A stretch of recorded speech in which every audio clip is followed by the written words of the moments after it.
My name is Peter Coy. I'm the president of the New York Financial Writers Association, welcoming you to an event called Personal Branding for Journalists, the what, why, and how.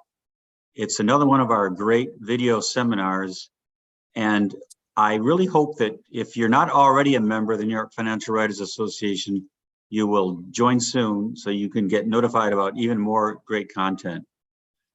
I'm going to turn this over now to Drew Armstrong, who will be moderating as well as participating in the panel. Drew will introduce the other panelists.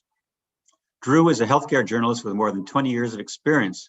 He's the executive editor of Endpoints News, a next generation specialty news publication that covers the life sciences industry. Before joining Endpoints, he spent 12 years at Bloomberg News, where he led the newsroom's US coverage of the COVID-19 pandemic and led creation of the Bloomberg Vaccine Tracker. We sat near each other at Bloomberg. Prior to Bloomberg, Drew covered US health policy at Congressional Quarterly. With that, I will turn it over to Drew, and I'll remove myself from the video. Good luck, everybody. Well, thank you so much, Peter, for having us, and thank you very much to the NYFWA for hosting tonight's events. I am thrilled to be here with Joe Weisenthal and Katie Robertson. I had to stop them from talking some during our prep call because I was worried that we would use all the good information. And I apologize for those of you who can see my black lab puppy in the background, who is allowed to join these because otherwise she bangs on the door and creates all sorts of noise during Zoom calls. So we're going to be talking tonight about building your brand on social media. More importantly than that, though, I think there's a huge amount to unpack within what that phrase means, because it means a lot of different things for a lot of different people. I'm thrilled that Joe and Katie are here, and because they represent, I think, between the three of us, some very different approaches to what it means to be online and be on social media. Joe is on Twitter, and we will be talking a lot about Twitter at The Stalwart. And he joined in March 2008, and while I was doing my research, this was during like the heat of the financial crisis. Bear Stearns was collapsing and everything was going down. Katie was actually not soon after. She was March 2009. She is at Katie_Robertson on Twitter. And she also was in the heat of financial upheaval. The Dow dropped below 7,000 points, I believe, for the first time since 1997. Joe will correct me if I'm wrong. I'm sure of it. And I was a little bit later to the party in October 2009. I am at Armstrong Drew on Twitter. I was a healthcare policy journalist at the time. The Senate had just passed what would eventually become, the Senate Finance Committee had just passed what would eventually become the Affordable Care Act. And that was my catalyst for getting online. I want to start off by asking you, Joe and Katie, why did you join Twitter? And what advice would you give your now almost, this is horrifying for me to say because it dates me as well, your almost 15-year-old Twitter self, at now that you know everything you know from being extremely online, like all of us are? Sure, I can start. I mean, it's funny, actually. So I joined in March 2008. I was actually, before I covered finance and markets, I was covering tech for a little bit. And I went to South by Southwest that year in March. And that that was like the thing. It's like, oh, people are going to South by and they're tweeting. And that was like the thing. And so I was like, all right, go down there. And I didn't know what it was for. The only reason my handle is not my name, like I should have been like at Weisenthal or something, is like, I didn't think it was like a very serious thing.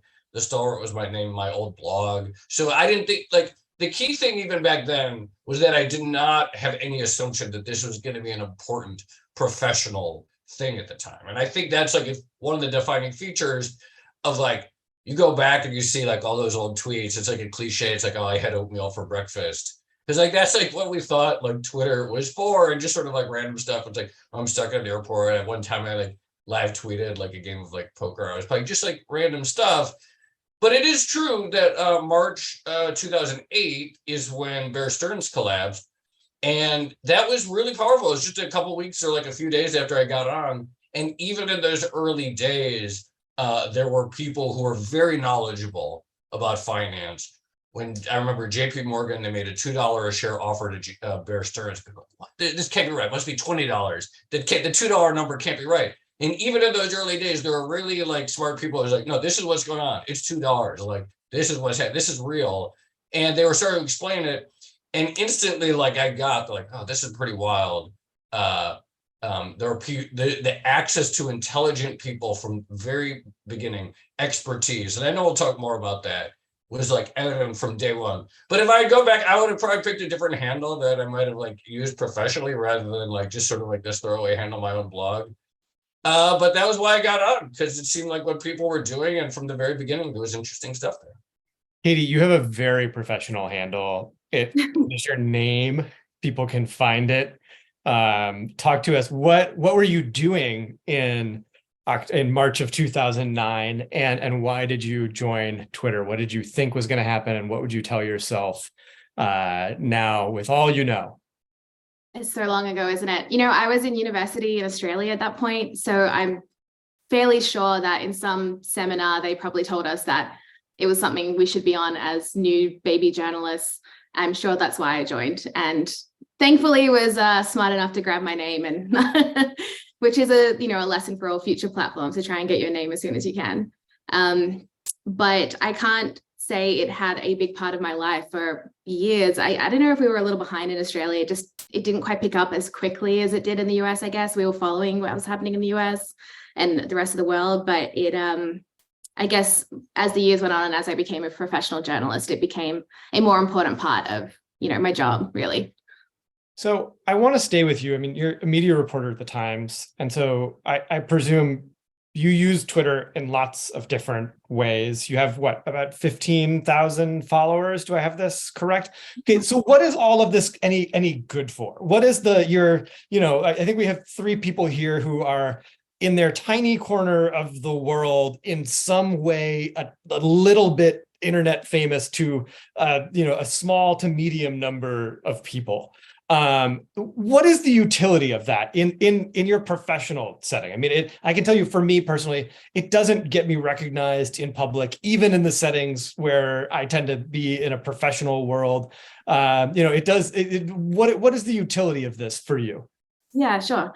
I mean, for me personally, I'm obviously not internet famous like Joe is, and have only a tiny little fraction of the followers that he has, and I'm definitely not as online as he is. But for my job, I guess I use it mostly to watch more than to tweet.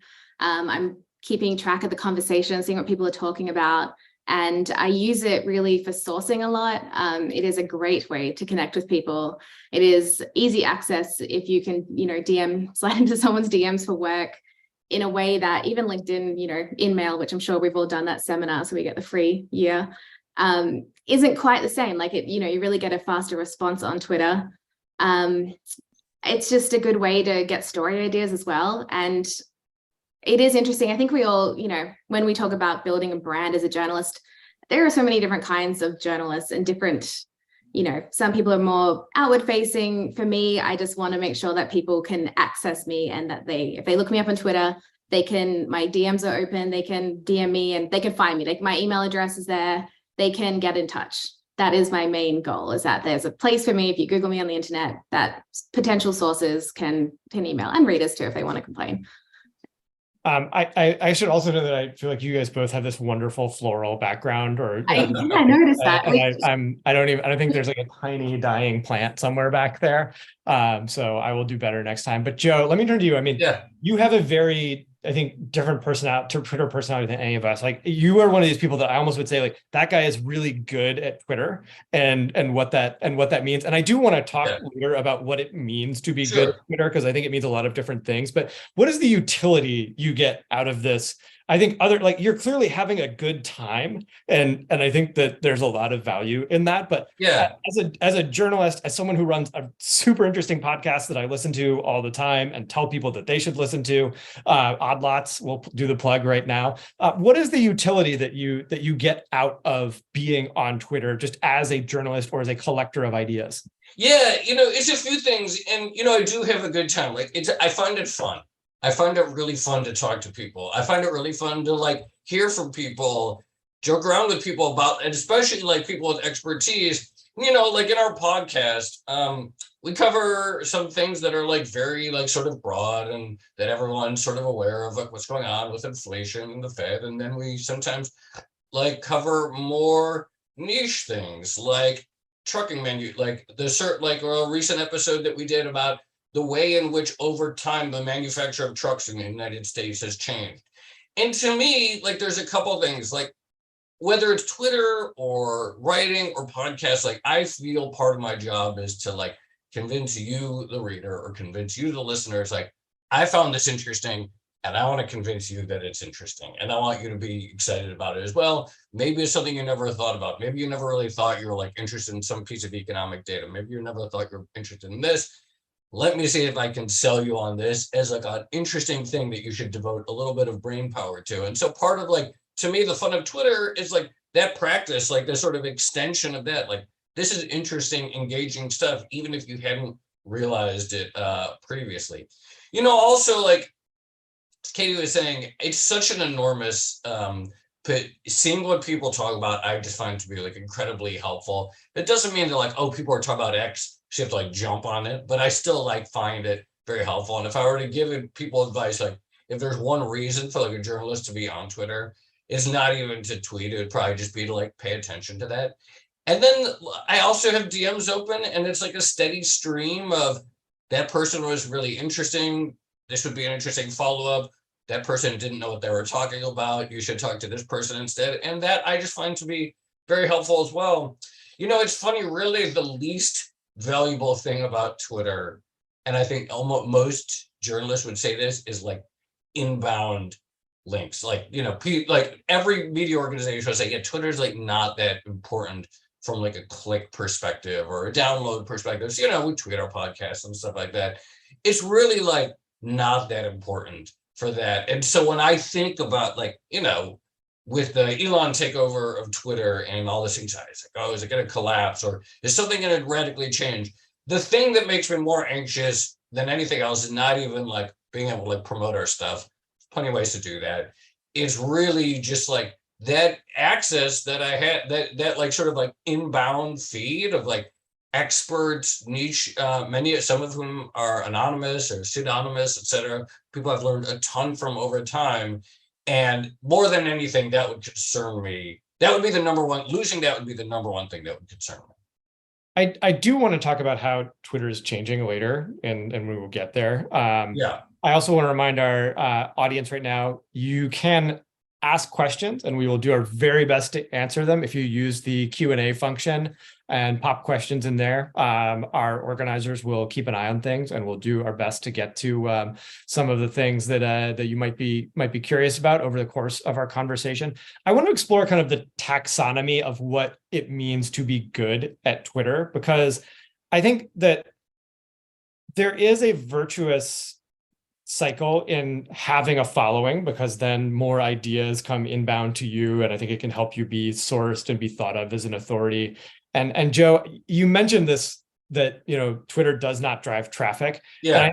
If you've looked at traffic or you've kind of managed a website, that, but I actually think that is a very common misconception. Yeah. Yeah, that that something going viral on Twitter or being very popular on Twitter has any real relation to traffic. And we should talk a little bit about why that is, and what the disconnect between being good at Twitter is and maybe being good at journalism, or a good journalist for your organization is. But just can both of you kind of talk through a little bit of the variety of potential meanings of good at Twitter? Because I think when we think about how do you build a following, how do you build a presence, and what should that actually mean, it's important to understand that, I can speak from personal, I'm not particularly funny. I'm not into memes. like I don't do anything that I think people would associate with like the traditional, wow, that guy's going to get a lot of followers, in the way that I think some people just have a natural affinity to be able to do. So can you all walk me through, maybe Katie, we can start with you, how you think about this, and you as an observer of Twitter as well, how you have either thought about or, said, wait a second, this isn't for me to try to promote myself in this way, or have you done things that worked or were missteps? And then, and Joe is funny as well as being very, very smart. And so I feel like this comes naturally to him in a way that it does not to me. So we'll turn to you next, but Katie, let's go to you first.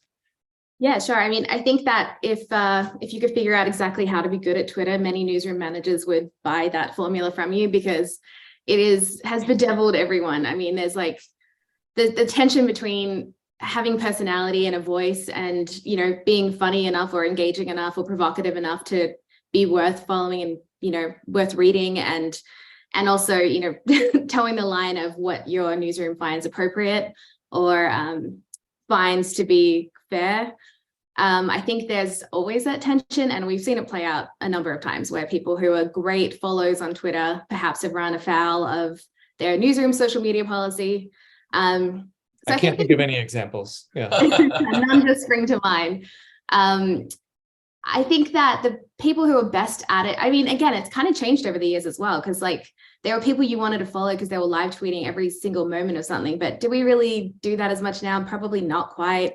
That was kind of a moment in time. Now I would say you want to follow people who are giving you more information, perhaps giving you information you can't really get anywhere else. I mean, Twitter is great for like those bits in your notebook that aren't really big enough for a story, but you can tweet some more background information or context about a story that you've published. I think that I also think the people who are best at it are people like Joe who are not forcing it. Like, he's pretty funny in real life. That's kind of how he is exactly in real life. I used to work at Bloomberg, and I sat a few seats down from Joe for a while, and he is exactly the same as his Twitter persona. It's just, there's no difference. Well, I was going to say, Drew, I reject your premise. I think you do have a sense of humor on Twitter. It's an understated sort of wry humor, but it is humor. But I think, what you're like a good example, like when I think of like various ways of being good at Twitter, you come to mind because like, when you like built the vaccine tracker, like obviously you tweeted it out, etc. But to me, the bigger thing was the pursuit of like figuring out how to do this, and everyone over time started associating you, Drew, as the person who was tracking this. And so to me, it's not like the tweets per se, or that like, oh, someone's provocative or funny, although from time to time that can help. It's like this is Drew, and he owns the tracking of the vaccine rollout. And that is a beyond Twitter thing. And I think like, even like zooming out, and we talk about like, I think sometimes like people hear like personal branding as a journalist, it sounds a little cringe, or it sounds a little self-promoting. And I get that. And I do think that, but like, I think the way to think about it in like a sort of like positive pro-journalism, intellectually honest way is like, you want to be someone who like, you're enthusiastic about something, identify yourself with like some beat or topic that you're interested in, and express that enthusiasm. And I think that was like, like when over the time is like you built the vaccine tracker, and like people came to associate that with you. That was like a good example, whether it's Twitter or not Twitter, of like what I think like we should all be sort of like aspiring to. What are things that you're interested in?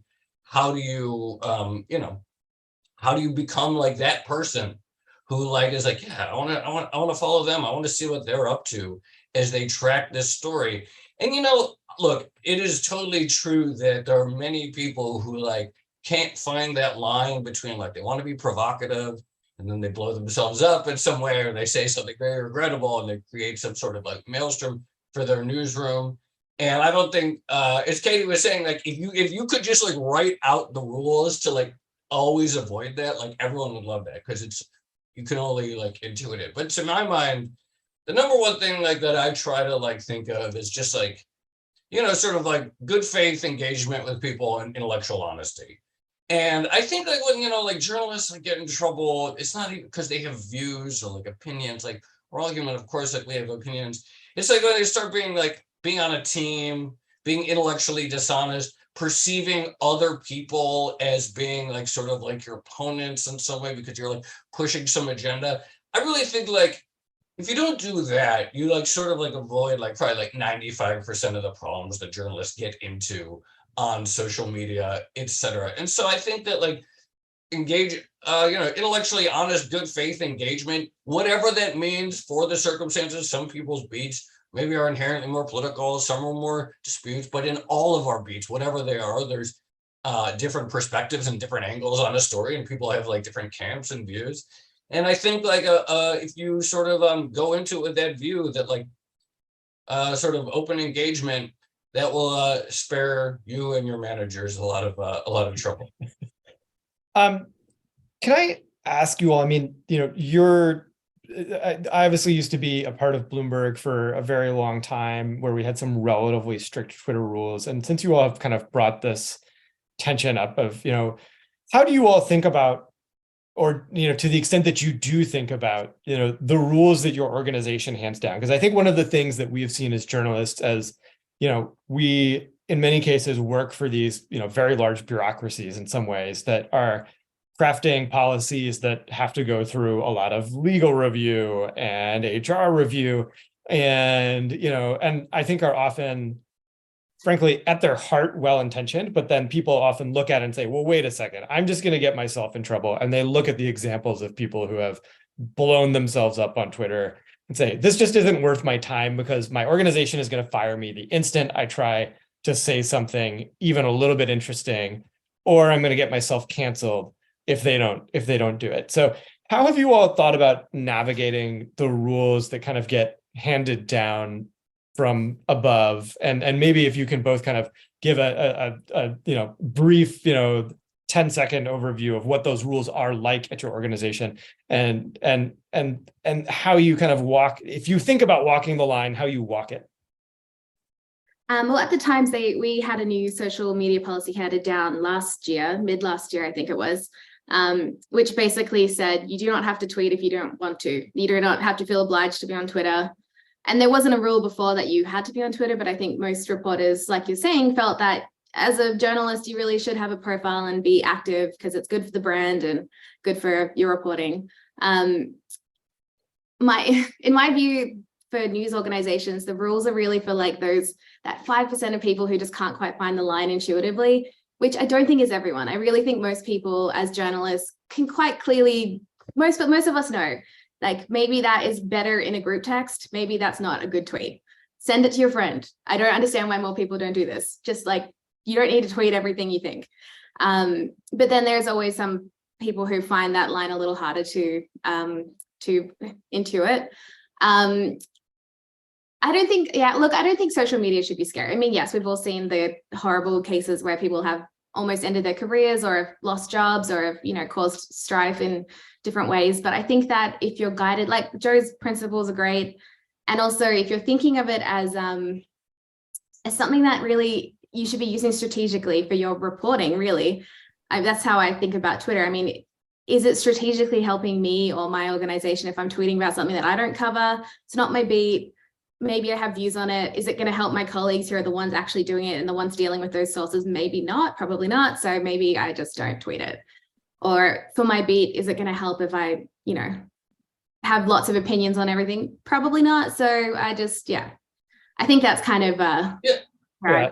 Joe, you managed to somehow do this thing where you like, and I've never seen you put something up where I thought like that guy's going to get in trouble, but you have this sense of humor that allows you to somehow like subtly and in a very smart way poke at like large numbers of people and provoke reactions. And yet like somehow never seem to walk afoul. Like for someone who tweets as much as you do, I think that, humor is this very risky thing online because inevitably it is the people who are, funny or think that they're funny who are the ones who get into trouble. And I feel like you have somehow managed to find this balance in a very effective way. And can you talk about how you think about that? Yeah. You know what I say? Sometimes I troll people with love. And by that I mean, like I get into like let's say like I get into arguments all the time with crypto people on Twitter, right? For over a million things. And over the last 10 years, I've gotten into like more like back and forths, not fights, like not nasty, but like differences of opinion or disagreements or something where they call me an idiot, whatever it is. But the reason it's okay, the reason it's because I like actually like have put in the work to understand the perspective of the people I'm debating with. And so when I'm arguing with them or when I'm discussing with them something, I'm not sideswiping them. Or I'm not coming at them from like a place of like ignorance. You know, I used to work at Business Insider. My old boss, Henry Blodgett, had this great line. And it was not about social media, but it was about when you take a shot at someone, which journalists do. It's like you have to like someone did something, you're going to take a shot. He said, if you're going to take a shot at someone, it's really important to punch them in the face instead of elbow them in the ribs. And I think that like, you know, I don't promote any violence, but I think there was like some sort of like, it's like if you take it seriously, even in a dispute, take like the person that you're like engaging with, even if it's like a fight, even if it's like an argument, like take it seriously. And I think like people like that way, like you can like argue with people and you can debate with people, but if people like believe that you've like actually paid attention to their arguments, if that you've actually studied the issue, then things get much easier. Where I see like where disputes and arguments and trolling, etc., go bad is when it comes from like a place of ignorance, or from someone who has not actually like put in the attention. You know, like there are lots of things that I like don't know that much about. Healthcare, for example. Like you wouldn't find me like sort of like engaging in some sort of like dispute about like the optimal vaccine rollout, right? Like you've never seen me. Now there are good reasons to just probably never tweet about vaccines, period, unless like you're like really like, but there are many topics like that I'm not like would not have that same level, because like I have not put in the time to like actually like understand the dimensions. But I really like feel like, you know, if you do, and if you actually understand different arguments, and if you put in the work to like understand a topic over time, then people understand it. And so that even if they perceive you to disagree with them, even if they perceive an attack in some way, like, well, appreciate that this comes from a place of being informed. And I think that it makes the medicine go down much easier.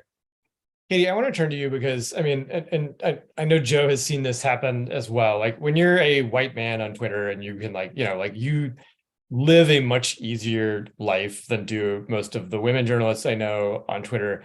I routinely remember coming back from TV hits at Bloomberg and my inbox would be empty, and a female colleague would come back from a TV hit at Bloomberg and it would be filled with 3 to 4 creepy messages from viewers. I mean, can you talk to us a little bit about some of the challenges of being a woman online? And in particular, I mean, I think what either constraint or freedom you feel like you have about engaging in argument, or the types of disagreement that I think some of us, you know, frankly, have like a little bit more privilege around being able to do, and that we all of us have seen this turn like horribly toxic in the most awful ways, almost like flipping a switch by matter of default, or even when you log on. Yeah. Like I appreciate what Joe, you're saying, that, you know, if you're approaching these arguments in good faith, hopefully everyone is also doing so in good faith and we all have a good chat and then like agree to disagree, and that's fine. But I mean, that isn't always what happens. And there are a lot of, if you want to call it bad faith or whatever you want to call it, the toxicity that is online. Yeah, it is a lot harder for women and lots of other people, I think. And I think that makes female journalists, I'll just speak for that because I am one, more cautious about engaging in certain things because there's safety to consider. I mean, in our prep call, I mentioned this, but one of my colleagues, one of my counterparts, another media reporter, has his personal cell phone in his bio on Twitter because he is a white man and is fine and has never had a problem and he's completely comfortable having his number out there. I wouldn't do that because I'm not comfortable with that, and I don't really want to that doesn't feel safe to me personally. And it's just I think I would get a different text than he would. I also know a lot of colleagues who have done the work, for example, have written books about certain topics, just get destroyed online and end up having to lock their accounts because of the amount of trolling and threats and vile things said to them or sent to them. So I think that does make you perhaps think it through on a different level as well. When you're, is it worth it? Like, is it, I think a lot of people have had to wrestle with that in recent years with the threats increasing. Is it worth having an argument with someone online? Is this big enough to, unleash these threats? And I mean, unfortunately, sometimes the answer is like, it's just not even worth it. It's just not worth it. Can you all talk a little bit about, we talked a little bit about sourcing earlier, but can you talk to us a little bit about the tactics you use around sourcing specifically? I mean, one of the things that I tell, earlier career journalists, which at this point they should probably be telling me, is that like, it's far more valuable to like be in somebody's pocket via, DMs or text or whatever, than it is any kind of official channel. And I think I love mobile technology for what it has enabled us to do from a sourcing perspective. And I wonder if both of you can, explain a bit the approach that you use. I mean, I'll give an example.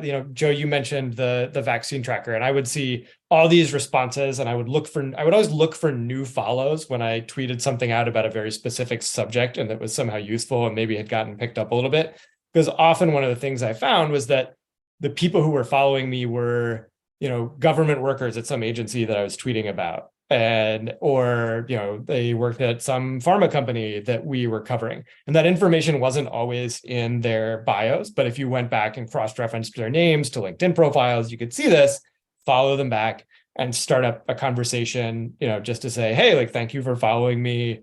Really appreciate it. And the hit rate on that was not 100%, but it was sure better than InMail, on LinkedIn, and all of the other methods of kind of cold calling and kind of no connection approaches that I think a lot of us have to make while being journalists. So Joe, can you hit on that real quickly? Yeah. I mean, just how you use this, and I know you probably use it also for a lot of idea generation as well, but yeah, part of it is that obviously, it depends on the type of journalism you're doing. Like Katie breaks more stories in a week, arguably, than I do like in a career, because I haven't like gotten like tons of scoops. I just like want to like find people who will tell me something interesting about X or Y, which kind of makes it easy, because then I can say, who can tell me something about electricity transmission lines or whatever it is.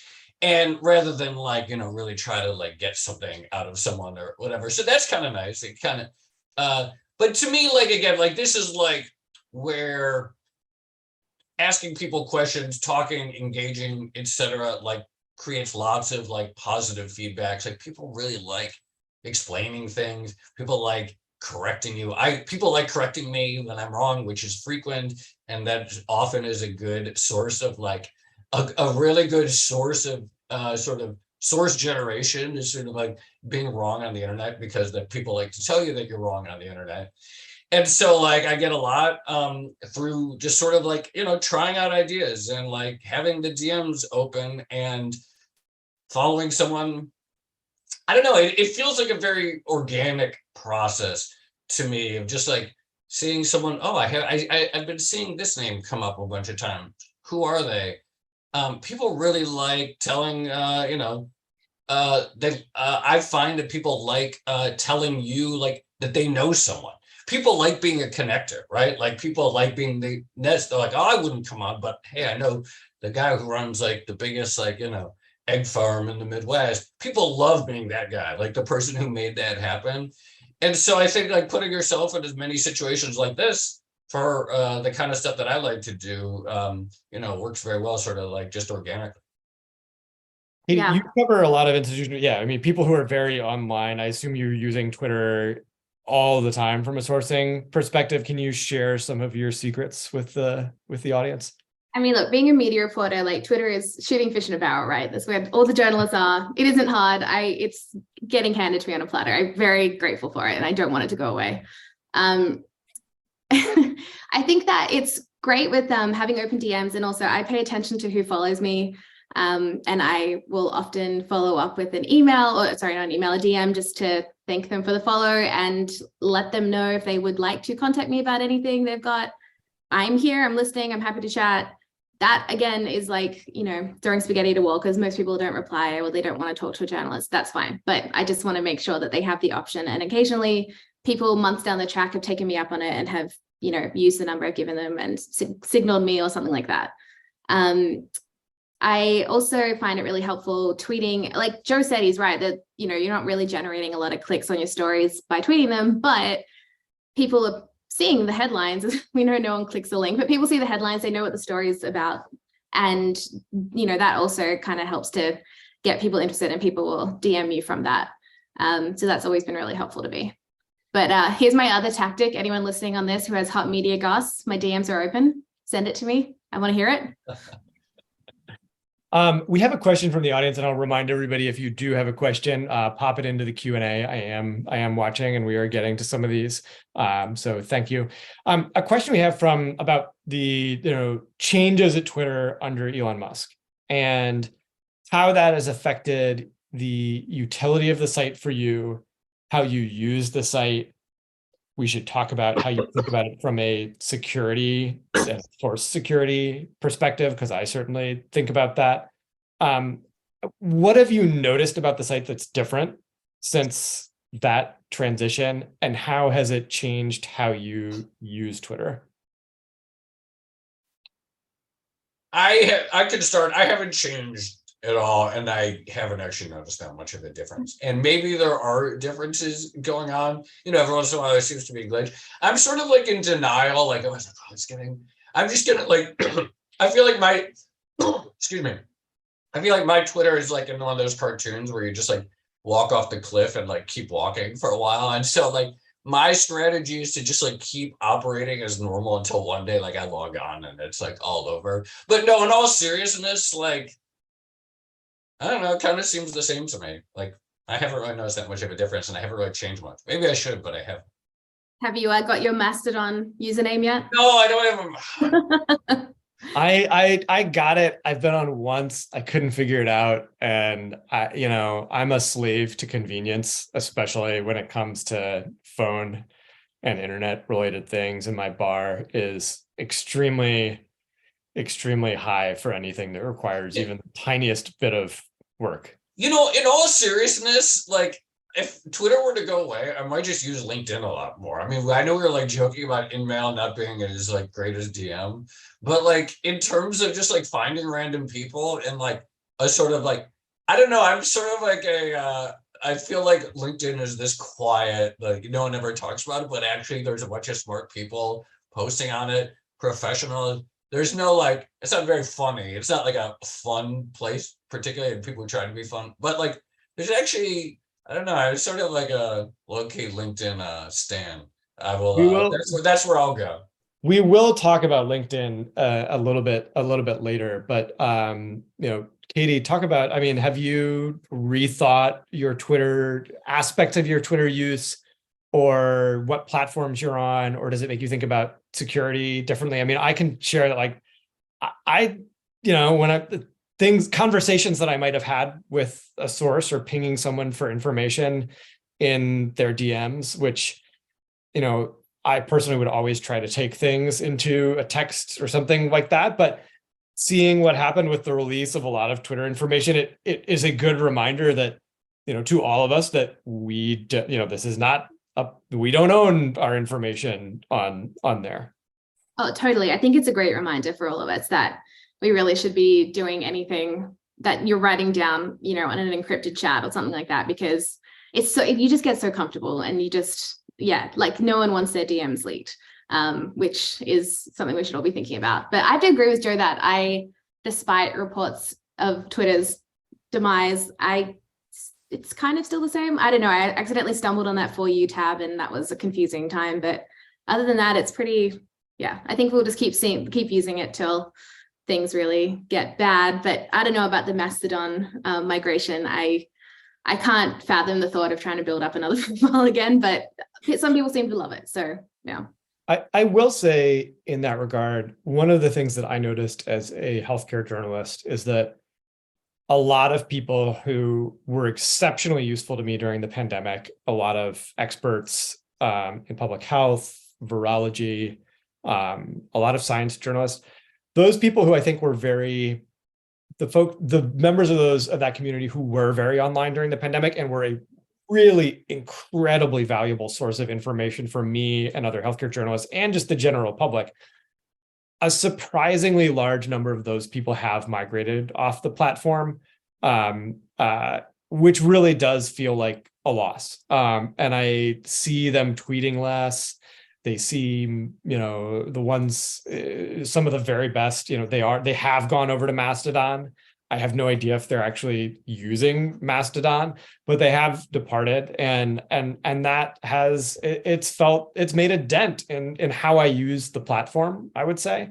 I can't tell if there's been some kind of a shift in the algorithm, in my who I follow page.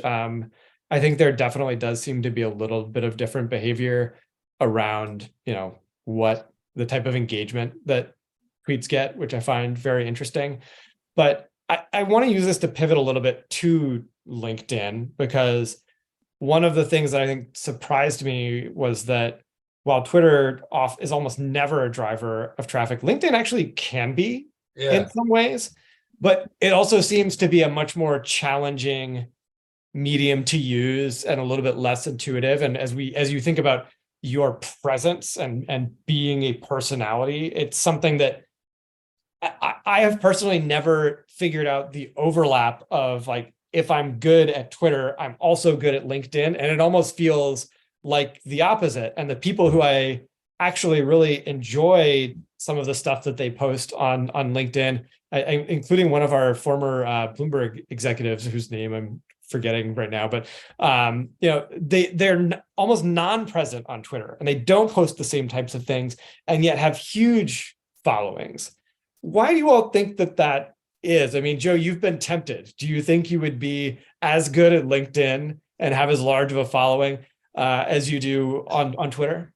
I mean, look, we all know that, there's like that certain kind of like LinkedIn virality. It's a little corny. It's a little bit inspirational. And I don't know. We all know what we see on LinkedIn.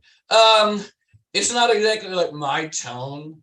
I like LinkedIn because I think there's there's professional people there who care about topics. I see people I'm not really crazy about all of this sort of motivation, the 10 things someone did before brushing their teeth in the morning and how that helped them get all these wins and set up their sales for the day. But if there are people on there who are posting about energy markets because that's they're a broker for a energy brokerage or something in agriculture or something in shipping, and people are just wanting to post information and being an information hub. And so for me, the value of that is that there's a place where people want to post about the things that they care about. And I don't really have one thing, right? I cover one day I cover the Fed, another day I cover corn or whatever. So I don't have one thing that I'm the person who covers this. So I don't even know what that would be on LinkedIn. I don't know if that were really what would happen if that were really a major force in my energy. But just as a consumer, I like that it's a place where people are talking about their expertise. Katie, what other social media platforms do you use as a journalist? I use, Instagram, Facebook, TikTok to look for, for reporting purposes, to look for things. I don't know. I keep my own personal ones private, and I just don't feel the need to share any of that. And it's just not really my speed, but everything is useful, knowing where the conversation is, what people are talking about, what people are doing, especially for media. These are all parts of media. LinkedIn is a tricky one to crack. However, also very useful. I did kind of mock InMail, but it is actually extremely useful way to get in touch with a lot of people who do seem to read it, especially perhaps people of a certain age and maybe more in the corporate realm. It seems to be something that is read quickly and often replied to. So I would encourage people to use that for reporting. I can't dance, and like I'm not, super attractive, and so I'm not on TikTok. And and I admit, I mean, at this point, I'm really dating myself. I mean, I'm 41 years old, and I do feel to a certain extent like so the moment is coming when some of these platforms will have passed me by, and I'll be replying to Katie's in-mail messages, and that'll be it. And how do you all think about kind of keeping up with the stream of new products, of new social media products, and how do you feel about what your obligation is to be, at least, whether it's, hey, I need to go claim, Drew Armstrong before somebody else does, or even better yet, just Drew. What's your kind of level of engagement with new platforms, and how you feel obligated to use them or not? Are you on TikTok, Joe? No, I like, and I haven't even like, I've tried to get addicted to it a few times because I was like, oh, it's so addictive. And it's like, I don't know, it doesn't do it for me.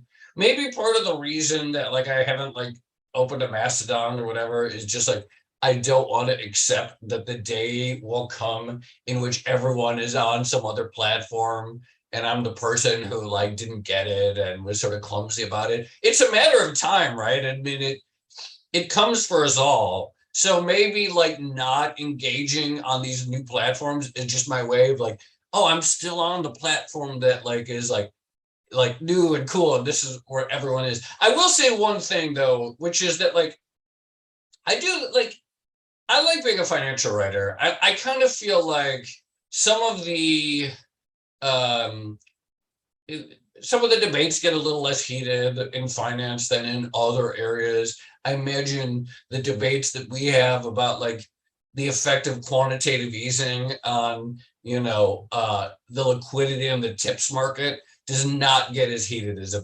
vaccine discussion on Twitter. Like, I just suspect that like it's a completely different thing. So I kind of like appreciate that, like I have my little lane of my things. Yeah, they're like disputes and engagements, but they're not like that intense really. They kind of lend themselves to text and numbers and charts in a way that like Twitter is good for. So I feel like sometimes I like count my lucky stars because I look at some of the various landmines and other things people are navigating. I'm like, I'm kind of glad I'm not dealing with it. So Joe's going to go down with the Twitter ship. I don't know, it kind of depends on your beat. I mean, if you're covering the creator economy, yeah, you should probably be on TikTok and probably know what's after TikTok. But, I don't think anyone has an obligation to be on these in terms of servicing a brand, a personal brand. I don't think anyone should be forcing themselves to do anything like that, because that's like a bad idea. How much of yourself do you share on these platforms? And I will say that I was never a big sharer about what I was doing, and I think that's probably also, I have a 2.5-year-old and a 5-year-old, and that probably has even gotten more conservative since I've had kids. But at the same time, there was this big push for a while to kind of completely blend your work and personal online lives, and that the way you would get good at Twitter, and there are lots of people who did build big brands for themselves.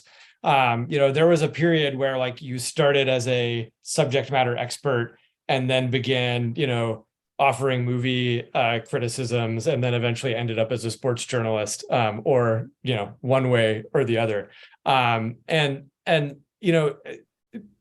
As you think about like how you bring other parts of your life into your online presence, whether they be your opinions about culture or your family, or your hobbies, how have you all approached that? And do you think about it like strategically at all? Or are you just like, hey, I'm here having a good time, and like, here's a great picture of the moon looking way too small on this camera photo? I'll start. Look, by and large, I think over time I've gotten less like, I like talk less about my personal life. Probably I think a lot of people have, and I don't tweet about my breakfast as much. But like, I do think that one of the things that makes Twitter distinct is that it's okay. Like some like sports moment happens and everyone's like, oh my God, like the World Cup happens. And it doesn't matter whether you're like, whatever you are, a goal happens and everyone like tweets about something. And that's fine. And that's one of the things that makes like Twitter sort of distinct from other like platforms, which is like, there's other message boards. Like if you just want to talk about like, if I just want to talk about finance, to go on some Discords or some subreddits, etc. Except if I posted about a World Cup goal on those, that would be like wildly off topic. It's okay on Twitter. And part of what makes Twitter work and different and why it's like, is that it's fine to like, there's like different Twitters and it's okay when they overlap sometimes and no one thinks it's weird. So by and large, like I definitely like post, I don't like post that many like pictures of my, every once in a while I'll post a picture of my kids or something like that, or like first day of school or something, but not really, like I don't really talk about that stuff. I've tried, like I write music and I've tried parlaying my Twitter followers into a music career. That's been a complete flop so far. So by and large, yeah, like by and large, it's not like outside of sort of like talking about the things I'm interested in. Just not really. I have a locked Instagram account. I post pictures of my kids. I don't really like use anything else for like career purposes like that. I think I was scarred early in my career just by realizing how easy it, in the course of reporting on different stories, realizing how easy it is to figure out people's addresses and phone numbers and relatives from what they have posted online. So that to me has made me very cautious about sharing anything, just because it's so easy to track it. A few details, you just need to triangulate like a couple of things and you can locate someone. So I am cautious of that just from an online safety perspective, which, yeah, I don't know. So I think about things like that. And I guess I've had a lot of conversations with other female journalists, like all journalists. One quite prominent journalist who I won't name, but she has told me like her personal life is completely offline and people wouldn't know that she's in fact married or, has a child, but you cannot find that information on the internet. And she has been very, very deliberate about doing that for good reason. So I do think about that. So I guess if I ever tweet anything that's non-worky, it is very benign. I think the last tweet I did was about a brand of baked beans I like from Australia that I forgot to bring home. And that was, it's not very exciting. Do you all delete your old tweets? Katie, I'll go to you first. Have I gone back in the past and looked just to make sure I wasn't an idiot in 2009 or whenever? Yes. I actually had a conversation today with someone who does hiring, and I won't speak for the organization I work for, but I was just asking if they did pay attention to people's brands and online personas in the course of hiring. And it's not a like huge relevant factor, but yeah, I mean, employers are also going to look at your old tweets. Other people can look at your old tweets. So I think it is I think it's prudent to be aware of what you have put out there. I mean, I can say that as someone who's doing a bunch of hiring right now, I absolutely look at people's Twitter feeds, not necessarily from a risk perspective, but just as a kind of mental scratch pad of their brain to see how they think and what they're working on. And if I did see something, that raised a red flag there, I don't go, back years and years and years, but I think it can be, as a hiring manager, it's certainly something that I view, and I think it is a good reminder to people. Joe, I'm going to guess you don't delete your old tweets. By and large, no. There are a few things I've tweeted that I was sort of embarrassed about in retrospect that I did delete. But I will say I really like not deleting it because I find it helpful to go back and look at my thinking about X and Y at time.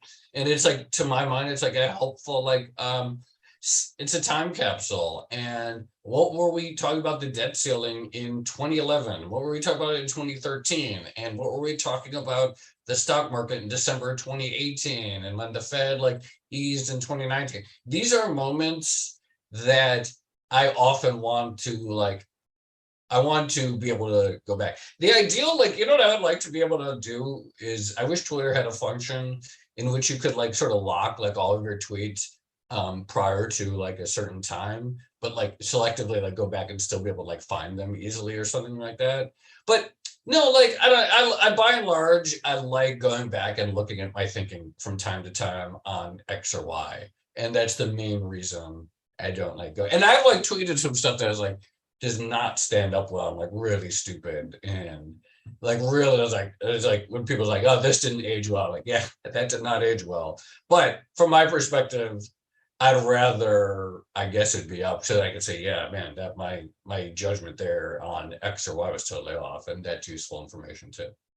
Well, all you have to do is at Elon to make that feature request. Yeah, I'm sure he'll get right on it.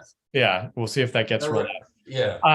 I promised everybody in my tweets about this webinar that we would have a Mr. Rogers moment. And one of the things that we talked about during the call, prepping for this, was that and touched on a little bit earlier, was this idea of, you know, just being yourself. And as you think about how to act online and what your presence should be, and I think this, like, just as a bit, you know, saccharine as this feels, I think one of the things that I eventually figured out was, like, stop trying to be like other people on Twitter who appear to be good at Twitter.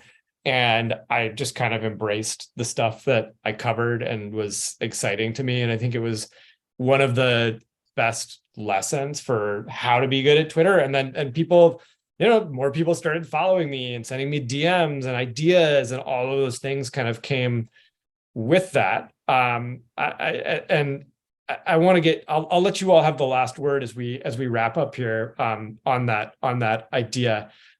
Katie, why don't we go to you first? Yeah, I've talked to some younger journalists at times who have felt really pressured to have, you know, build this brand or become like not an influencer, but, you know, like build themselves a brand, because they feel like that is what journalists are meant to do. And it is a very stressful thought. And honestly, some of the best reporters I know are not good at Twitter or on Twitter, and that doesn't have any bearing on their reporting or their impact or their work. And at the end of the day, the most important thing is the work that we're doing. So I think that without sounding too lame, being authentic and just kind of staying true, this sounds very lame, but staying true to who you are. If it's not really coming naturally to you to be a Joe Weisenthal on Twitter, like, don't get up at 4 a.m. and do it, because only Joe can do that. Yeah, and I think there are just other ways to be good at your job and not just be on Twitter all the time. So I think it's kind of a choice that you should make just based on what comes naturally to you and what also is strategic with your work and your reporting. I couldn't agree more. And actually, you know, this is a point I want to make when you ask about, like, newsroom social media policies, is that, like, the work that we all work for, we all work for newsrooms, and I feel like all of our, like, I want to, like, I work for Bloomberg. I want to further Bloomberg. I want to be a good team player. I want to promote my colleagues' work. I want people to have positive associations with Bloomberg overall. And the work that I do, you know, like, I write for Bloomberg and I co-host a podcast for Bloomberg, and that's my job. And that's, like, why I get a salary for Bloomberg. And so social media, there's some of that outward stuff, like, I find it helpful. But as Katie said, like, the work is the work. And there are plenty of people who do great work, who have incredible influence, that are not spending a ton of time on Twitter. It works for me because a lot of, like, financial markets move very fast. So there's a lot of commentary. And it's for me, it's like a good, like, guest and source driver. But, like, the idea that, like, it has to be part of one's journalism, no. Like, being enthusiastic about the topic in any medium and being consistent about it, expressing that enthusiasm, making the sale to the reader or listener that they should care about it, whatever the medium is, like, much more important than tweeting. On that note, we are going to log off and hand this back over to Peter. A huge, huge, huge thank you to both of you. I've loved the conversation. I've loved your thoughts. We could keep going for another hour if we wanted to. I hope this was great for our audience. Thank you to the New York Financial Writers Association for hosting us and to coming up with this topic. And if you see us online and we say something cringe, don't hold it against us. And thank you, Drew. Thank you, Joe. Thank you, Katie. Also, Olivia Carville, our vice president who put this together, and Britt Tunick, our executive director. Please, folks, visit nyfwa.org to find out about future events and to join the organization.